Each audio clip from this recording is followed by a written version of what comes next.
Hi guys! Good evening. Kararating ko lang galing labas. Dinaanan kasi ako nila Sister Rahab dito sa bahay. Ilang araw na din niya akong niyayaya na labas tayo, sabi niya na inom tayo ng hindi ako nagkaroon ng time sa mga oras na yon. So kanina, ngayon nagkaroon ako ng time, pinagbigyan ko siya. Yun, dinaanan nila ako dito sa bahay. Tapos pumunta kami sa inuman. Pinapapili din nila ako kung anong gusto ko, sa Starbucks ba o sa Half Million. Sabi ko kahit saan na, sabi ko Sister Rahab. So dito na kami dito na yung nainom namin, sa Half Million na lang. So thank you very much Sister Rahab for this Half Million.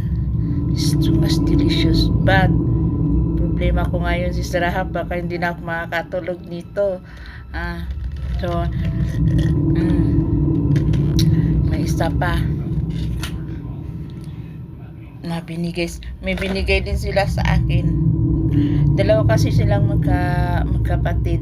So hindi na ako nagpa-picture sa kanila, hindi na kami nagpa-picture sa time na yun na uminom kami nito, kasi mga Saudi kasi sila saka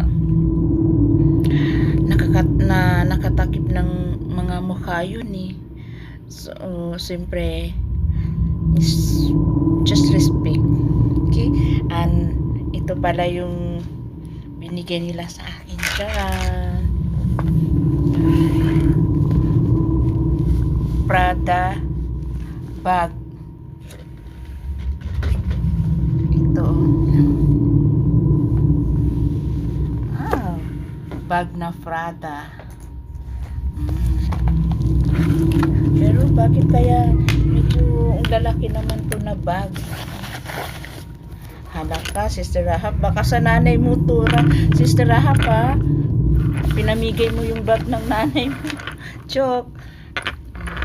But thank you Sister Rahab for this bag. Mashallah, I like it.